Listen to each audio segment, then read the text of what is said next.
The most dangerous promises are the ones you make with only a few minutes left to decide.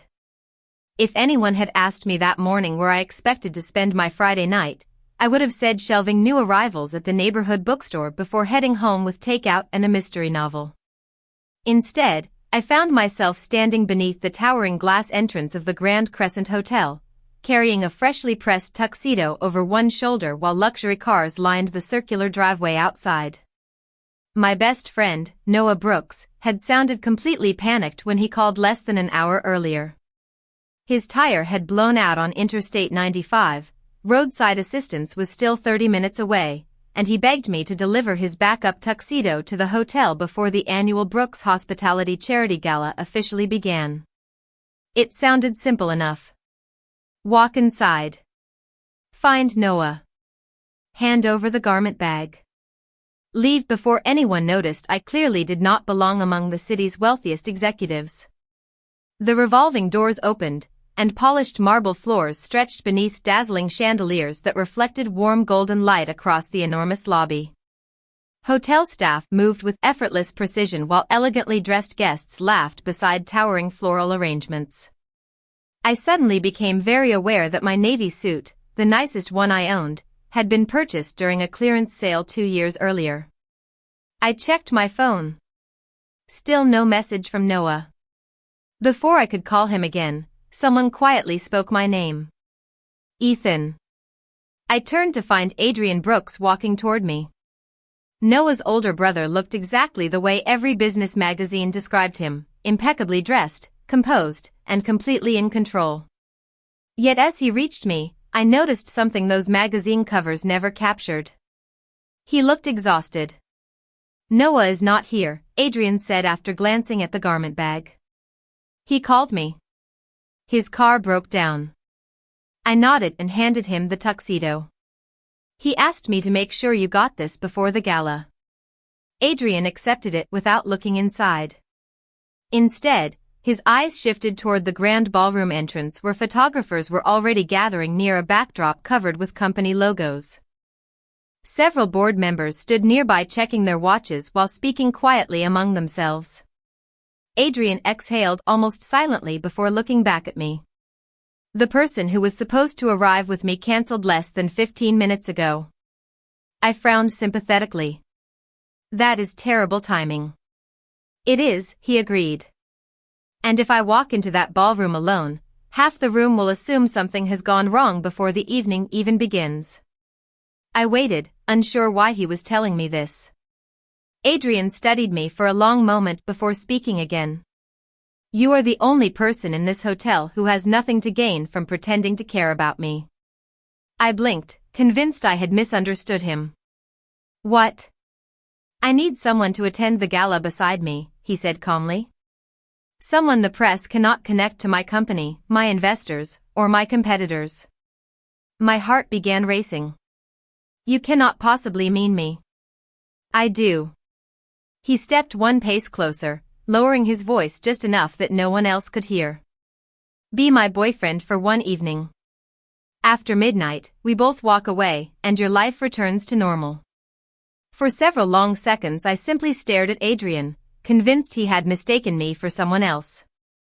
I was a bookstore employee wearing an off-the-rack suit, standing in the lobby of one of the most luxurious hotels in the city. He was the chief executive whose photograph appeared in business magazines every month.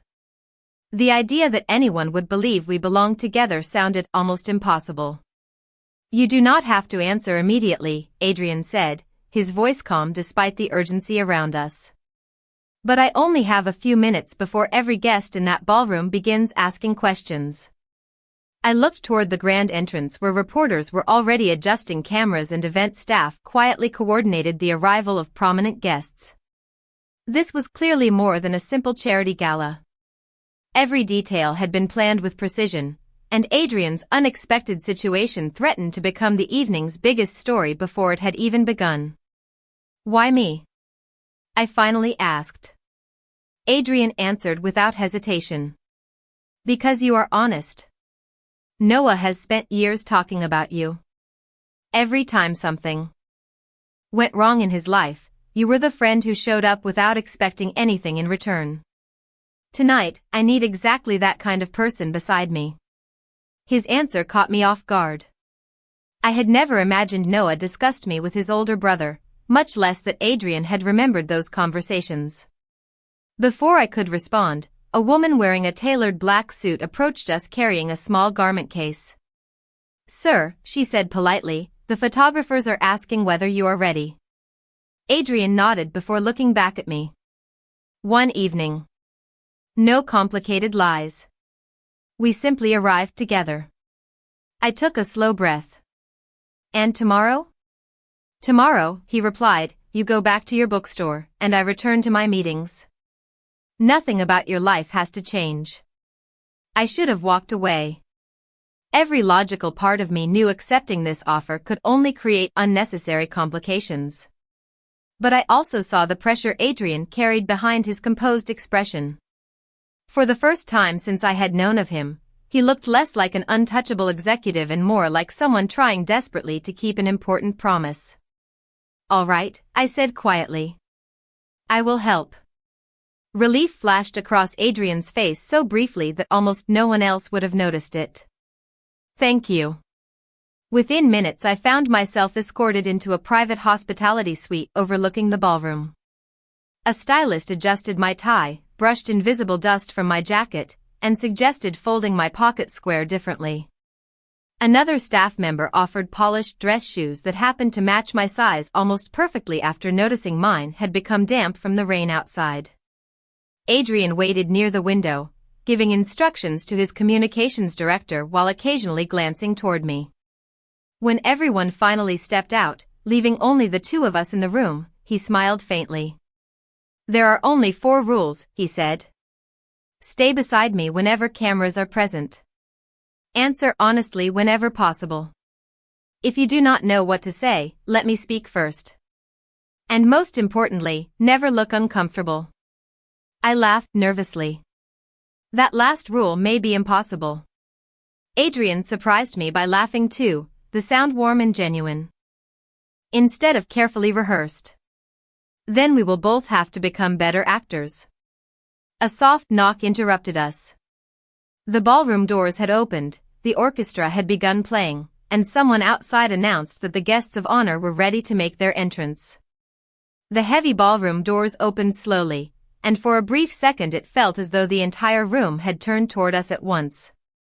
Hundreds of conversations softened into a polite murmur while the orchestra continued playing a graceful melody beneath sparkling crystal chandeliers. Adrian stepped forward without hesitation, then glanced at me with the calm confidence that had steadied me since this impossible evening began. I remembered the first rule. Stay beside me whenever cameras are present. Together we walked across the polished marble floor toward the reception area where photographers were already waiting. The flashes began almost immediately, bright enough to make me blink. Adrian leaned closer without breaking his smile. "Keep looking at me, not the cameras." I followed his advice, and somehow the room became less intimidating. It no longer felt like hundreds of strangers were watching me. It felt like I was simply walking beside one person who knew exactly where he was going. "Mr. Brooks," one reporter called. "Who is your guest this evening?" Adrian answered smoothly. "This is Ethan Carter." He paused just long enough for the cameras to capture another photograph before adding, "Someone very important to me." My heart skipped a beat. We had never rehearsed that sentence. A few reporters exchanged curious looks while several executives whispered quietly among themselves. Adrian did not seem concerned. He simply guided me toward the grand staircase where guests were greeting one another before dinner. An older woman wearing an elegant emerald gown approached us first. "Adrian," she said warmly, "it is about time you stopped coming to these events alone." She turned toward me with a welcoming smile. "And you must be Ethan. I have heard absolutely nothing about you, which tells me Adrian has been keeping a very interesting secret." I laughed nervously. "I think tonight has surprised both of us." She smiled with obvious approval before continuing toward another group. As we resumed walking, I whispered, "Important to you?" Adrian kept his eyes forward. It sounded more believable than saying we met 15 minutes ago. I could not help smiling despite myself.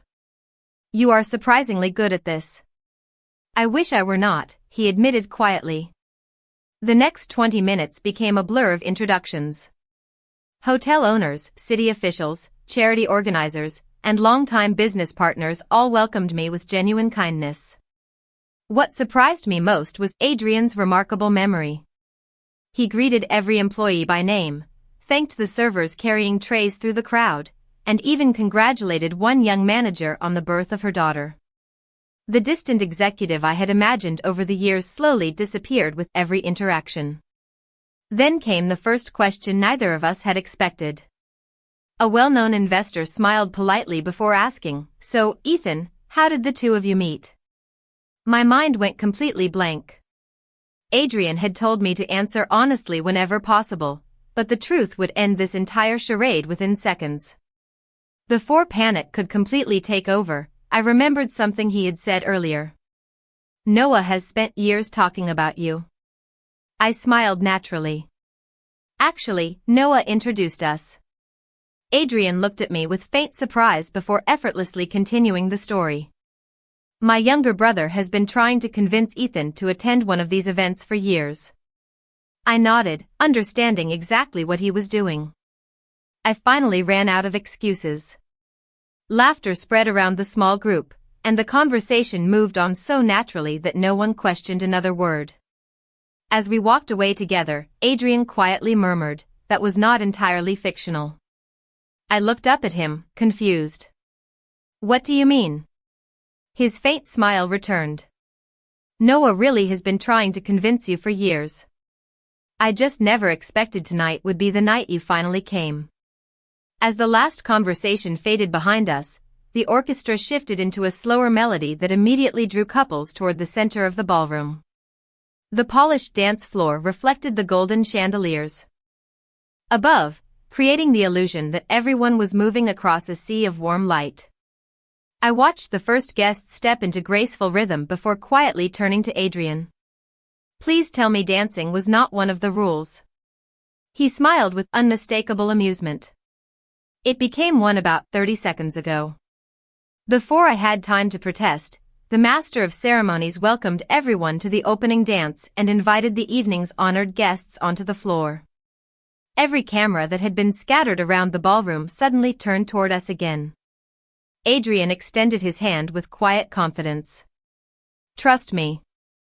I looked at his hand, then at the dozens of photographers waiting for us to hesitate. There was no graceful way out anymore. I accepted. The applause around us faded as we joined the other couples beneath the soft glow of crystal lights. Adrian rested one hand lightly against my shoulder while I followed his lead as naturally as I could. "You were right," I admitted under my breath. "I definitely look uncomfortable." His eyes warmed with quiet laughter. "Only because you keep thinking about everyone watching. How do you ignore hundreds of people staring at you?" "I do not." He guided me through another slow step. "I focus on the one person standing in front of me." Somehow those words settled my racing thoughts. Instead of worrying about cameras, executives, or reporters, I paid attention to the rhythm of the music and Adrian's steady movements. He never rushed me or corrected my mistakes. Whenever I missed a step, he adjusted naturally without drawing attention to it.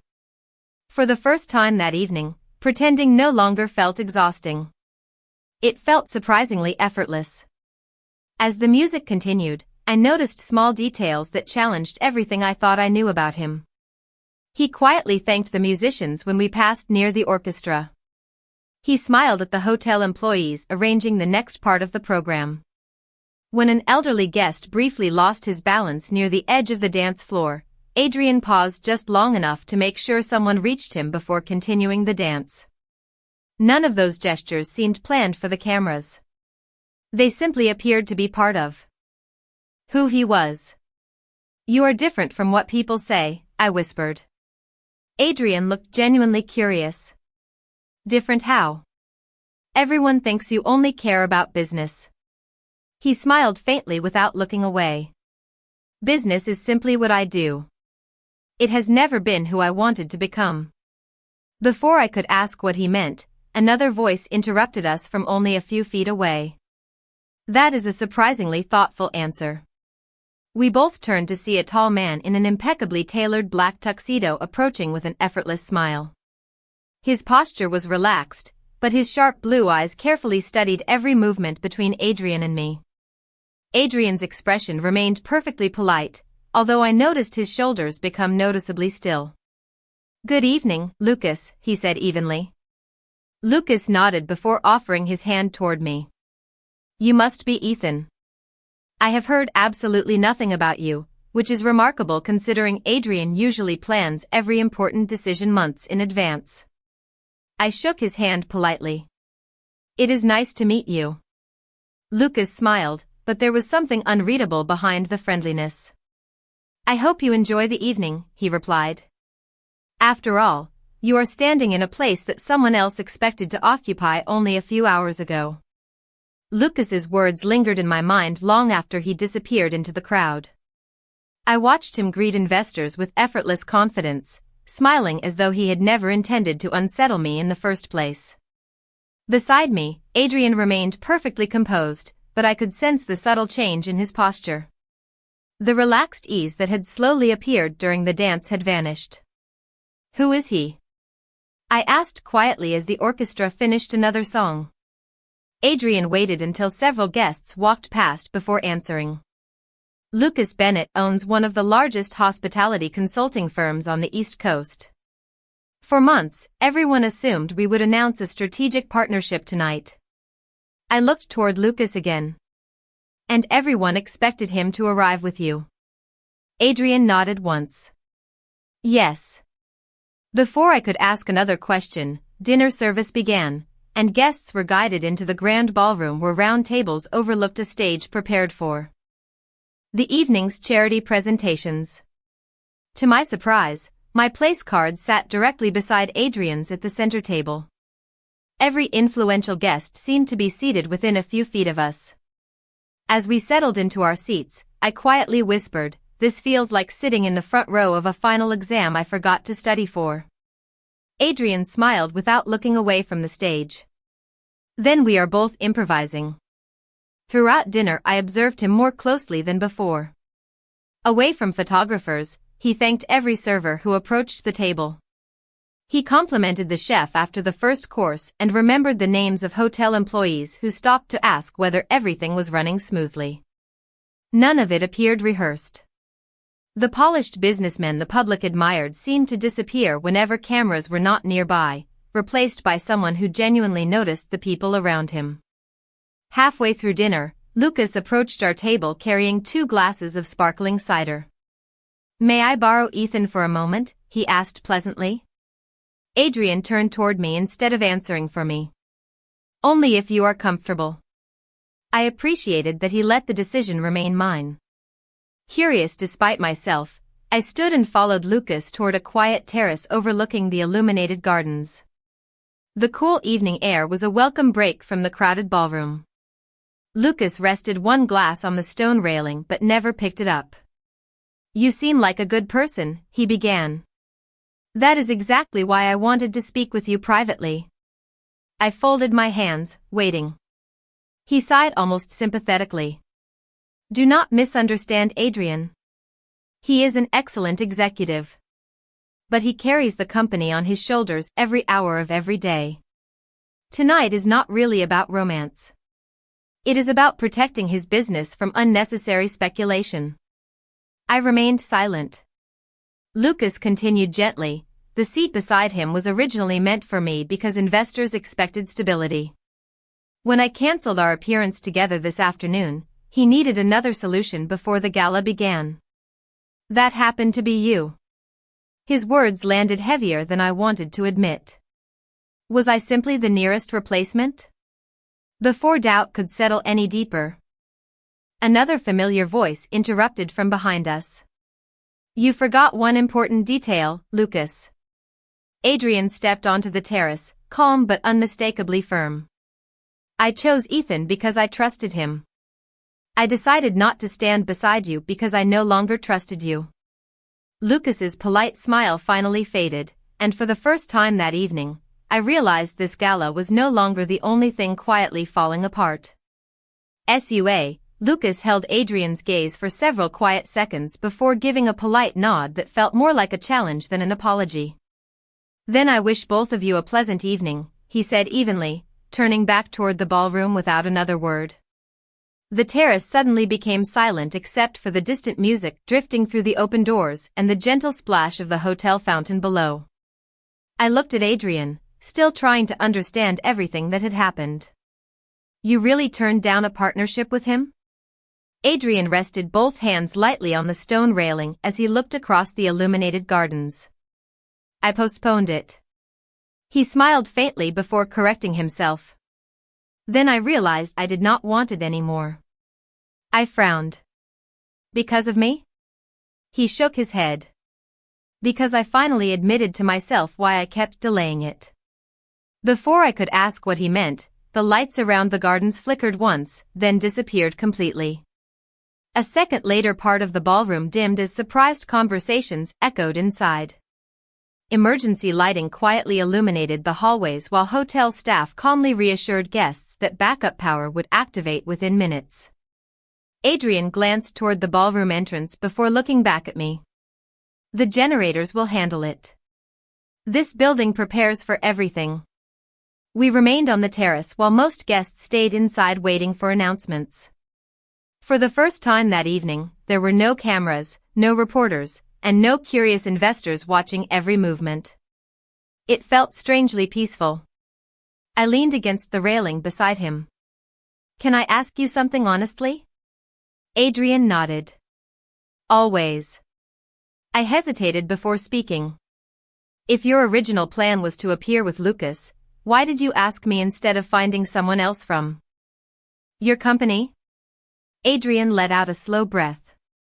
Because the original plan was never my idea. I turned toward him in surprise. The board believed a public partnership would strengthen investor confidence. They assumed standing beside Lucas would create the image they wanted. He smiled quietly, though there was sadness behind it. They forgot to ask whether I wanted my personal life turned into another business strategy. I studied his expression carefully.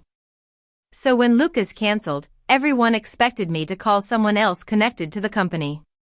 He met my eyes without hesitation. Instead, I thought about the only person I knew who would never look at me and calculate what my last name was worth. My heartbeat quickened. You barely know me. Adrian laughed softly. That is the interesting part. Every conversation we ever had lasted only a few minutes, yet I always walked away remembering it. You asked me about books Noah recommended, complained about the coffee machine at your bookstore, and once spent 10 minutes telling me why paperbacks smell better than electronic readers. I stared at him, completely speechless. You remember that? Every word. A warm silence settled between us. Somewhere inside the ballroom the lights gradually returned, followed by scattered applause from relieved guests. Neither of us moved immediately. I realized the easiest part of tonight had become the moments when no one expected us to pretend. Adrian looked toward the glowing ballroom, then back at me. The cameras will start again in a minute, he said quietly. But I need you to know something before they do. His voice softened just enough that only I could hear it. Choosing you was the first decision I made today that felt completely like my own. Adrian's words stayed with me as we walked back into the brightly lit ballroom. Choosing you was the first decision I made today that felt completely like my own. I wanted to believe him. Every instinct told me he meant it. Yet the moment we stepped through the doors, reality returned with the familiar burst of camera flashes and whispered conversations. The evening program resumed as though nothing had happened, but I could feel a different energy moving through the room. Guests were checking their phones more often. Reporters gathered in small groups near the stage, quietly comparing notes. Something had changed while we were outside. Adrian's communications director hurried toward us carrying a tablet, her calm expression noticeably strained. "Sir, we have a problem." Adrian accepted the device without a word. I watched his eyes move across the screen before his expression became unreadable. "What happened?" I asked. He turned the tablet so I could see it. A business news website had just published screenshots of what appeared to be internal company emails. The headline claimed Brooks Hospitality had secretly arranged a romantic appearance at the gala to strengthen investor confidence. Below the article, another sentence immediately caught my attention. According to anonymous sources, the unidentified guest was compensated for participating in the event. My stomach dropped. They think I was paid? Adrian handed the tablet back to his director. Someone wants people to believe that. Before either of us could say another word, several reporters began walking toward us with microphones already raised. Hotel staff politely delayed them, but it was obvious the situation would not stay contained for long. My phone vibrated in my jacket pocket. Noah's name appeared across the screen. I answered immediately. "Ethan, listen carefully," he said before I could speak. "Those emails are fake." I recognized one of the files because I saw the original draft weeks ago. Someone edited them. "Do you know who?" There was a brief pause. "I cannot prove it yet, but I would start with the person who had the most to gain if Adrian looked dishonest." I looked across the ballroom. Lucas was standing near a group of investors, speaking calmly while occasionally glancing in our direction. He looked completely relaxed, almost as though he had expected this moment all along. After ending the call, I slipped my phone away and took a slow breath. "Maybe you should tell everyone the truth," I said quietly. Adrian frowned. "Which truth?" "That none of this was planned. That I only came because Noah asked me to deliver a tuxedo." Adrian remained silent for several seconds. "If I do that, every headline tomorrow will say my company lost control of its own event. The board will spend months repairing the damage." I nodded. "And if you do not, everyone will believe I accepted money to stand beside you." Our eyes met across the crowded ballroom. Neither choice felt fair. Neither protected both of us. I smiled sadly, already knowing what I had to do. "This started because you needed someone to help you for one evening." I gently adjusted my jacket and stepped back. "Maybe the best way I can help now is by leaving before the story becomes even bigger." Adrian reached toward me instinctively, stopping just short of my hand as the first reporter finally broke through the crowd and called my name. The reporter called my name again, but I kept walking. Every step toward the ballroom exit felt heavier than the last, as though leaving the hotel also meant leaving behind the version of the evening that had slowly begun to feel real. I had agreed to help Adrian protect one important event, not become the center of a national business controversy. Before I reached the lobby doors, Adrian's voice stopped me. "Ethan." I turned. He was no longer standing beside the reporters or surrounded by hotel executives. Instead, he had crossed the entire ballroom without hesitation. His communications director quietly tried to hand him a folder while another executive whispered something urgently about investors waiting in the private conference room. Adrian simply shook his head. "Please tell the board they can wait." The executive looked stunned. "Sir, several members are expecting a statement immediately. They are concerned about the expansion announcement." Adrian answered calmly. "Then they can be concerned for another 15 minutes. Every conversation in the ballroom seemed to fade as guests realized something unexpected was happening. The reporters lowered their microphones just enough to watch. Adrian stopped only a few feet away from me, his expression steady and sincere. "You are leaving because you think it protects me," he said quietly. I nodded. "It probably does." "No," he replied. "It protects a false story." He took a slow breath before turning toward the stage where the event host stood waiting uncertainly beside the microphone. Without another word, Adrian walked directly onto the platform. The room gradually fell silent as hundreds of guests looked toward him. The host offered him the microphone, and Adrian accepted it with calm confidence.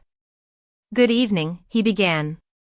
"Tonight has been filled with generous donations, meaningful conversations, and unfortunately, a great deal of speculation." He paused long enough for every camera to point in his direction. "A few minutes ago, several articles claimed that the gentleman who attended this gala with me was part of a planned publicity campaign. That statement is false." Quiet murmurs spread through the ballroom. Adrian continued before anyone could interrupt.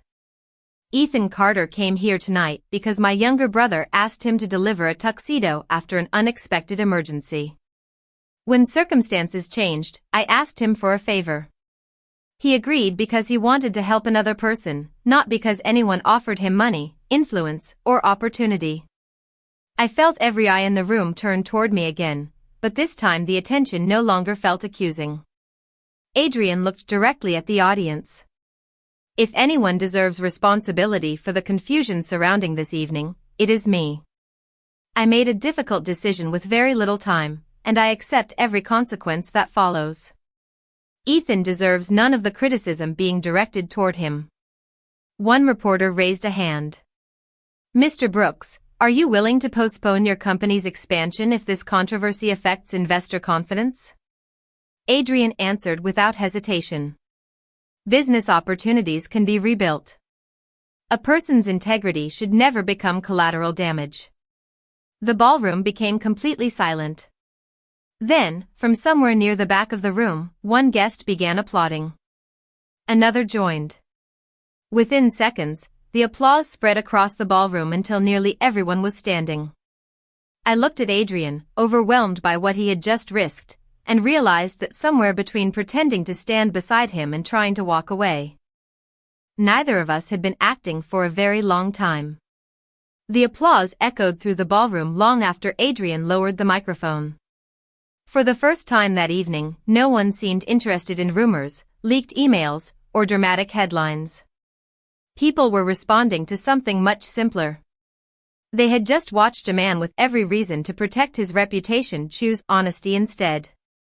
I remained near the entrance, unsure whether I still belonged in the room. Then Noah hurried across the marble floor, his tie slightly crooked and his hair still messy from the long drive back to the city. The moment he reached us, he let out a relieved laugh. "I cannot believe I missed almost everything." He looked from Adrian to me before shaking his head. "Actually, judging by the news alerts on my phone, maybe I should say I missed absolutely nothing." Adrian smiled for what felt like the first truly relaxed time all evening. "Your timing has always been impressive." Noah folded his arms with an amused grin. "You are welcome, by the way." I looked at him in confusion. "For what?" "For making me change attire tonight," he replied. "If I had arrived on time, none of this would have happened." We all laughed together, and the tension that had followed us throughout the gala finally began to disappear. Nearby, reporters quietly lowered their cameras. Several even approached Adrian simply to thank him for answering their questions honestly before leaving the ballroom without another confrontation. Across the room, I noticed Lucas speaking briefly with a few investors before quietly collecting his coat. He glanced in our direction one final time, nodded politely, and walked toward the hotel exit without saying a single word. Whatever story he had hoped to control no longer belonged to him. As the last guest slowly departed, hotel employees began clearing tables while the orchestra packed away their instruments. The enormous ballroom that had felt overwhelming only hours earlier now seemed peaceful. Adrian walked beside me into the quiet lobby where our evening had unexpectedly begun. Outside, the rain had stopped, leaving the city streets shining beneath the lights. He reached into his jacket pocket and carefully removed two elegant invitation envelopes embossed with the Brooks Hospitality crest. "These were printed weeks ago," he said with a small smile. "One was meant for me. The other was never addressed because I never intended to use it." He handed both invitations to me. "The next charity gala is exactly 1 year from tonight. I looked at the envelopes, then back at him. Are you asking me to pretend again? Adrian shook his head immediately. No, his voice was calm, warm, and completely free of the careful formality that had surrounded him all evening. Tonight I asked you to stand beside me because I needed help. If you come back next year, I want it to be because you choose to. I smiled, unable to hide it anymore. Then perhaps we should not wait an entire year before having our first real date. Adrian laughed softly, and the sound felt lighter than any applause that had filled the ballroom. Together we stepped through the revolving doors into the cool evening air, no longer hiding behind borrowed roles or carefully rehearsed stories.